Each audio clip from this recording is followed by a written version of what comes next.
ప్రభునందు ప్రియ సహోదరి సహోదరులారా, మన ప్రభు అయినటువంటి యేసు పరిశుద్ధ నామం పేరట మీ అందరికీ వందనములు తెలియజేస్తున్నామండి.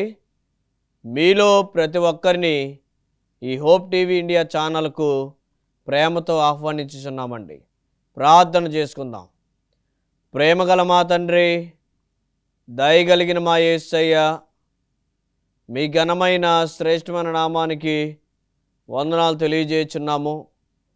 మరొకసారి మీ వాక్యాన్ని వినాలని మీ పాదాల చెంతకు చేరి ఉన్నాం మా తండ్రి.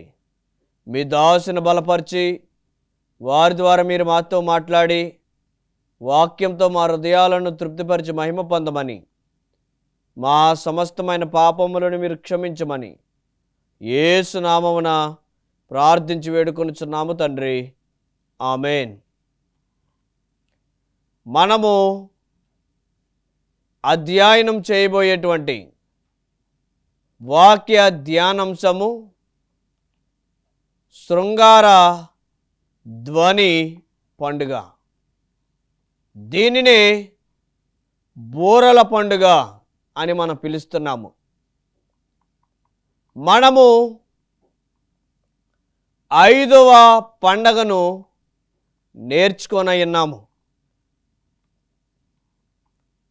గత కొన్ని వారాలుగా ఇశ్రాయేలీయులకి దేవుడు ఇచ్చినటువంటి 7 పండగల గురించి నేర్చుకుంటూ వచ్చాము. ఇప్పటికీ 4 పండగలు పూర్తి చేసుకున్నాము. 5వ పండగ గురించి మనం నేర్చుకుంటున్నాము. ఈ 5వ పండగ ఎప్పుడు ప్రారంభమవుతుంది, దేవుడు దీనికి ఇచ్చిన తారీఖు ఏంటి మనం చూస్తే, మన ధ్యానము నిమిత్తమై లేవీకాండ గ్రంథము 23వ అధ్యాయము 24, 25 వచనాల్లో మనం చూస్తే 7వ నెల మొదటి దినమున శృంగార ధ్వని పండుగ ఆచరించవలెను అని రాయబడింది. ఈ పండుగ చేయవలసినటువంటి తారీఖుని తెలియజేస్తున్నాడు దేవుడు, ఎప్పుడు చేయాలో. 7వ నెల మొదటి దినమందున ఈ పండుగను ఆచరించాలి. అనగా బూరల పండుగ. ఈ పండుగను దేవుడు ఎందుకు చేయమన్నాడు? దేవుడు ఈ పండుగను ఎందుకు ఆచరించమని ఇశ్రాయేలీయులకు తెలియజేశాడు అని మనం పరిశీలిస్తే, ఈ మనం చదువుకొనబోయేటువంటి ఈ 3 పండగలు సంవత్సరం ఆఖరణ వస్తున్నాయి. 7వ నెలలో మనం చదువుకొనబోయేటువంటి 3 పండగలు జరుగుతాయి. 7వ నెలలో మొదటి దినము నుంచి 10వ దినం వరకు ఈ పండగ జరుగుతుంది, బూరల పండుగ.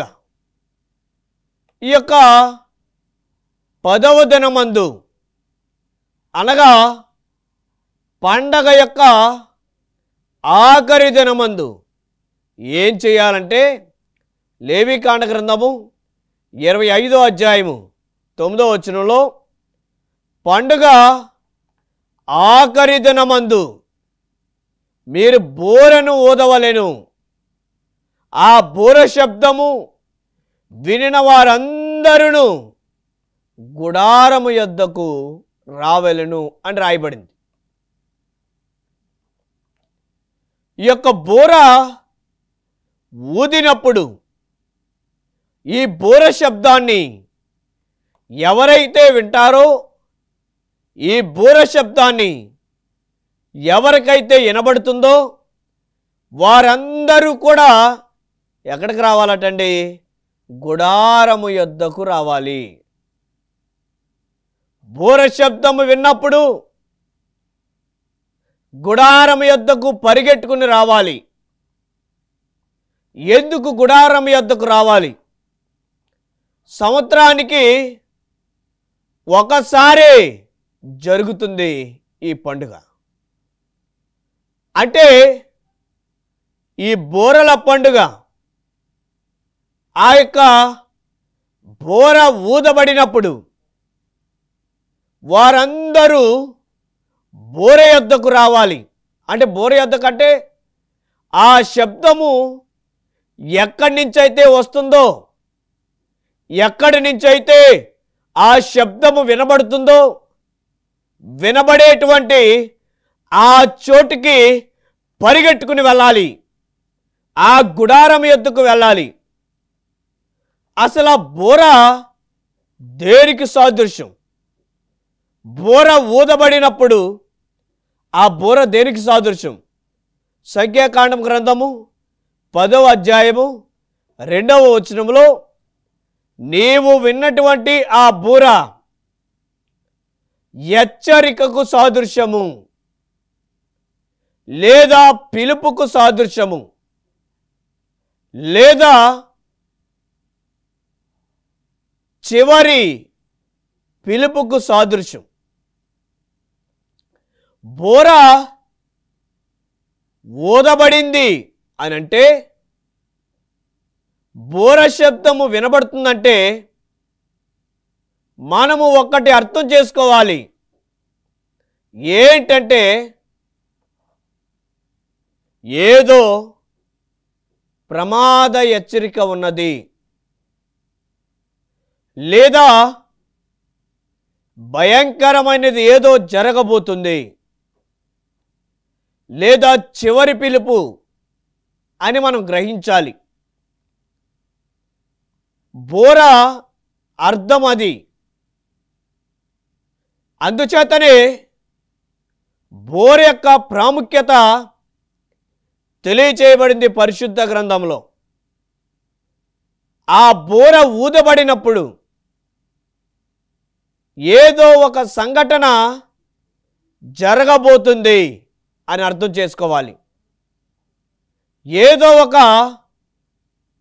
కార్యము తలంచబడింది అని మనం అర్థం చేసుకోవాలి. ఈ బోర్ల పండుగ జరిగేటప్పుడు ఆ యాజకుడు ఆ బోరను ఎందుకు ఊదుతాడంటే, సమస్త జనులందరూ కూడా ఆ గుడారం యొద్దకు రావాలి. ప్రధాన యాజకుడి దగ్గరికి రావాలి. ఎలా రావాలి అంటే, వారు చేసిన పాపమును బట్టి సంవత్సర కాలమంతయు వారు చేసిన ఈ దుష్కార్యములను బట్టి, పాపమును బట్టి, తప్పిదములను బట్టి, అపరాధములను బట్టి, వారు చేసిన అపరాధములు, తప్పిదములు, పాపములు, ఘోరమైన దుష్కార్యములు ఇవన్నీ క్షమించబడాలి అని అంటే ఈ బూర శబ్దం వినగానే బలి పశువును తీసుకొని రావాలి. ఒక గొర్రెను కానీ మేకను కానీ తీసుకొని ఆ గుడారం యొద్దకు రావాలి. బూర శబ్దం విన్నప్పుడు ఆ యొక్క బలిని తీసుకుని గనక రాకపోతే వారి పాపములు క్షమించబడేవని అర్థం. ఆ బూర యొద్దకు అనగా ఆ గుడారం యొద్దకు వారు రాకపోతే వారి పాపాలు అనేవి క్షమించబడవు. దేవుడు ఏర్పాటు చేసినటువంటి ప్రణాళిక విధానం ఇది. ఈ ప్రణాళిక విధానాన్ని ఇజ్రాయేలీలందరూ పాటించి తీరాలి. పాటించవలసినటువంటి విధానం ఇది. పాటించి వారు ఈ రకంగా నడుచుకోవాలి. పాప విముక్తి కలగడానికి లేదా పాపము నుంచి విడుదల పొందడానికి ఈ బలిపశువును తీసుకొని ఈ శబ్దము వినగానే వారు రావాలి.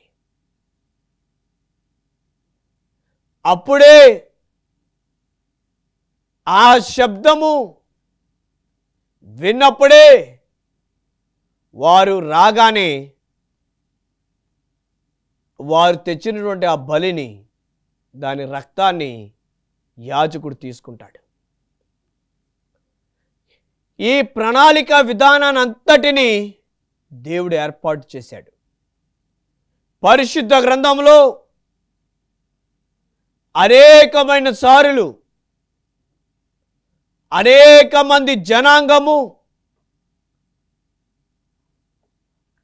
ఆయా ప్రవక్తలు ఈ బూరలు ఊదటం మనం చూస్తున్నాము. బూరలు ఊదబడింది అని అంటే ఏదో ఒక ప్రమాదము పొంచి ఉన్నదని అర్థము. అందుచేతనే ప్రవచన గ్రంథాలలో బూరలను మనం ఎక్కువగా చూస్తున్నాము. ఎందుకంటే దేవుడు ఆ బూర ద్వారా మనలందరినీ పిలవబోతున్నాడు. ఆ బూరే చివరి దినాలలో ఊదబడుతుంది. ఆ బూర శబ్దాన్ని మనమందరము వినవలసిన వారమై ఉన్నాము. ఆ శబ్దాన్ని ఎవరైతే వింటారో, ఆ శబ్దము విన్నవారే వారు పరిగెట్టుకుని వెళ్తారు. కొంతమందికి ఆ బూర ధ్వని వినబడదు. వినబడలేనప్పుడు వారు అక్కడికి వెళ్ళలేరు. అందుచేతనే దేవుడు బూరకు సాదృశ్యంగా ఈ దృశ్యాలన్నిటినీ తెలియజేశాడు. రాయబడిన అన్ని విషయాలను ఆయన తెలియజేశాడు.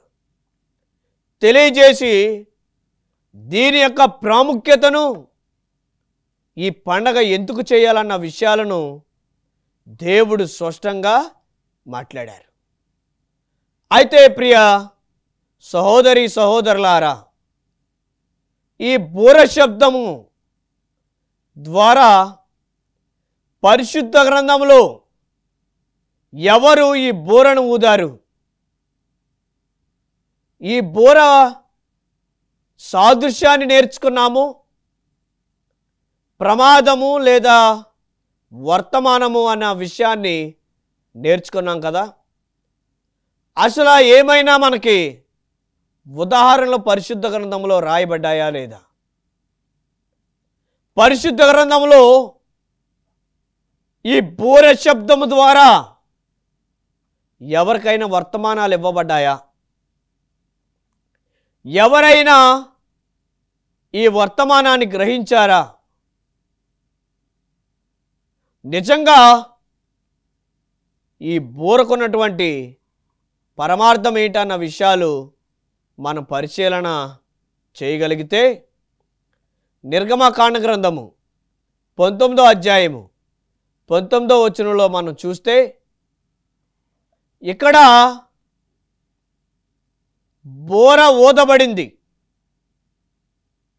దేనికోసం ఈ బూర ఊదారు? ఇశ్రాయేలు ప్రజలు అరణ్యంలో వారు ఐగుప్తు దేశము నుండి వెలుపలకు వచ్చారు. ఐగుప్తు దేశము నుండి వెలుపలికి వచ్చినప్పుడు వారు సీనాయి పర్వతం దగ్గరికి వచ్చారు. సీనాయి పర్వతం దగ్గర దేవుడు వారికి ఆజ్ఞలు ఇవ్వాలనుకున్నాడు. సీనాయి పర్వతం దగ్గర ఆజ్ఞలు ఇవ్వాలనుకున్నాడు. అయితే దేవుడు మోషేని పిలిచి, మోషే, ప్రజలందరూ నా యొక్క ఆజ్ఞలు లేదా కట్టడలు లేక వారికి ఇష్టం వచ్చినటువంటి త్రోవలో వారు నడుచుకున్నారు. సరైనటువంటి నియమ నిబంధనలు లేక, సరైనటువంటి పద్ధతులు వారు లేక, వారికి ఇష్టమైనటువంటి త్రోవలో వారు నడుచుకున్నారు. అందుకే వాక్యంలో రాయబడింది కదా, దేవోక్తి లేని ఎడల జనులు కట్టులేక తిరిగెదరు. దేవోక్తి అంటే దేవుని యొక్క వాక్యము. దేవుని యొక్క వాక్యము ఎప్పుడైతే మన దగ్గర ఉండదో, దేవుని యొక్క వాక్యము ఎప్పుడైతే మనం తీసి పక్కన పెడతామో, అప్పుడు జనులు ఎలా తిరుగుతారంటే కట్టులేక తిరుగుతారు. కట్టులేక ఇష్టమైనటువంటి త్రోవలో వారు నడుచుకుంటారు. అందుచేతనే దేవుడు ఏమని చెప్తున్నాడంటే, ఇంతవరకు ఇశ్రాయేలు ప్రజలు వారికి ఇష్టం వచ్చినటువంటి త్రోవలో వారు నడుచుకున్నారంటే కారణము వారి దగ్గర దేవుని యొక్క వాక్యము లేదు. నా ఆజ్ఞలను, నా కట్టడలు, నా నిబంధనలు వారి దగ్గర లేనందుచేత ఇష్టమైనటువంటి మార్గంలో వారు నడుచుకున్నారు. ఇప్పుడు ఏం చేయాలంటే కట్టడలను వారికి ఏర్పాటు చేయాలి, ఆజ్ఞలను వారికి ఏర్పాటు చేయాలి అని దేవుడు మోషేని పిలిచి సీనాయి పర్వతం దగ్గర ఆజ్ఞలు ఇచ్చారు. అప్పుడే యాజకులు బోరను ఊదారు. ఎందుకనంటే దేవుడు మనకి పిలుపునిస్తున్నాడు. ఈ పిలుపును మనమందరం అంగీకరించాలి. ఈ పిలుపు దగ్గరికి మనం వెళ్ళాలి. ఆయన యొక్క ఆజ్ఞలను మనస్ఫూర్తిగా గైకొనాలని దేవుడు బోర ద్వారా ఈ సత్యాన్ని తెలియజేశాడు. ఈ సత్యాన్ని వారికి బోధించాడు. ప్రియ సహోదరి సహోదరులారా, ఈ బోర దేనికి సాదృశ్యం అంటే ఆజ్ఞలను పాటించమని పిలవడానికి దేవుడు బోరను వాడుకున్నాడు.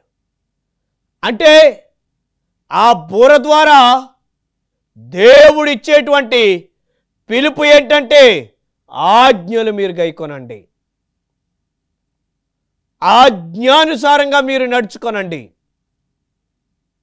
ఆజ్ఞలలో మీ జీవితాన్ని గడపండి అని దేవుడు బోర ద్వారా పిలుపునిచ్చాడు. ఎందుకు వాడబడిందండి? జనులందరినీ పిలవడానికి బోర వాడబడింది. ఎందుకంటే బోర అంటే ఎక్కువ శబ్దం వస్తుంది. అందుచేతనే మందసం ముందర మందసం మోసే యాజకులు కాకుండా బోరలు ఊదడానికి ప్రత్యేకంగా యాజకులను నియమించేవారు. మందసం మోయడానికి కొంతమంది యాజకులు ఉండేవారు, మరియు బోరలు ఊదడానికి ప్రత్యేకమైనటువంటి మనుషులు ఉండేవారు. ఈ యొక్క సమయంలో ఆజ్ఞల యొక్క మందసము ముందుకి తీసుకువెళ్తున్నప్పుడు బోరలు ఊదుతూ కేకలు వేస్తూ ఆ యొక్క ప్రయాణాన్ని వారు కొనసాగించేవారు. అందుచేతనే మనము నేర్చుకోవాల్సిన ఆధ్యాత్మిక పాఠం ఏంటంటే బోరను పిలవటం కోసం వాడేవారు. తర్వాత బోరని ఎందుకు వాడేవారంటే విజయోత్సవానికి బోరను వాడేవారు. అనగా ఇజ్రాయేలు ప్రజలు వేరే వేరే దేశాలతో యుద్ధం చేసేటప్పుడు వారు మందసం తీసుకొని బోరలు తీసుకుని వెళ్ళేవారు. అనగా యుద్ధం చేయడానికి వెళ్ళడానికి వారు సిద్ధపడుతున్నప్పుడు వారికి అర్థమయ్యేది, ఈ యుద్ధాన్ని దేవుడే జరిగిస్తారు, దేవుడే యుద్ధాన్ని జరిగిస్తారు కాబట్టి మనం విజయాన్ని పొందుతామని వారు నిరీక్షించి ఆ యుద్ధానికి వెళ్ళేటప్పుడు బోరలు తీసుకుని వెళ్ళేవారు. ఈ యొక్క బోరలు తీసుకుని వెళ్ళేటప్పుడు వారు ఆ యుద్ధంలో గనక విజయాన్ని సాధిస్తే వెంటనే బోరలు ఊదేవారు. వెంటనే బోర శబ్దాన్ని గట్టిగా ఊదేవారు. దానికి అర్థం ఏంటనంటే మనము విజయాన్ని పొందుకున్నాము అని వేరే దేశస్థులకి తెలియడానికి, ఇతర ప్రజలకు తెలియడానికి, వేరే దేశంలో ఉన్నవారికి తెలియడానికి ఈ బోరను వారు వాడేవారు. అనగా రెండవ మాట ఏంటనంటే బోర విజయోత్సవానికి సాదృశ్యంగా ఉన్నది. విజయానికి గుర్తు బోర. తర్వాత మరొక వాక్యాన్ని మనం పరిశీలన చేయగలిగితే యెహోషువ గ్రంథము 6వ అధ్యాయము 20వ వచనంలో మనం చూస్తే యాజకులు బోరను ఊదినప్పుడు, ప్రజలు కేకలు వేసినప్పుడు గోడలు కూలిపోయాయి. ఏ గోడలండి ఇవి? యెరికో గోడలు. ప్రజలందరూ కూడా ఐగుప్తు దేశం నుండి కానాను దేశానికి బయలుదేరి వెళ్తున్నారు. బయలుదేరి వెళ్తున్న సమయంలో ఏం జరిగిందంటే వారికి యెరికో గోడలు అడ్డొచ్చాయి. యెరికో గోడలు ఎంతో పెద్దవి. అనగా యెరికో దాని యొక్క ప్రాకారములు, దాని యొక్క గోడలు, దాని యొక్క ద్వారా ఆ యొక్క గేట్లు ఎంతో పెద్దవి. అలాంటి పెద్దవైనట్టి ఆ గోడలు కూల్చడానికి ఈ శక్తి సరిపోయేది కాదు. అందుకని వీరు ఏం చేశారంటే ఆ బోరలు ఊదారు. బోరలు ఊదగానే ఆ యొక్క యెరికో గోడలు కూలిపోయాయి. ఇది బోర యొక్క సాదృశ్యం. కనుక ప్రియ సహోదరి సహోదరులారా, బోర అనేది విజయానికి సాదృశ్యము. దీన్ని మీరు గమనించి వాక్యంలో నడవాలని ప్రభుపేట మనం చేయుచున్నాము. దేవుడి మాటలు దీవించును గాక. ఆమేన్. ప్రార్థన. ప్రేమగల మా తండ్రి, దయగలిగిన మా యేసయ్య, మీ ఘనమైన నామానికి వందనాలు తెలియజేయుచున్నాము. ఇంతవరకు మీ దాసును బలపరిచి మీరు మాతో మాట్లాడారు. విన్న వాక్యాన్ని నీరు కట్టి ప్రతిఫలింప చేయమని, మీరే మహిమా ఘనత ప్రభావాలు పొందమని యేసు నామమున ప్రార్థించి వేడుకొనుచున్నాము తండ్రి. ఆమేన్.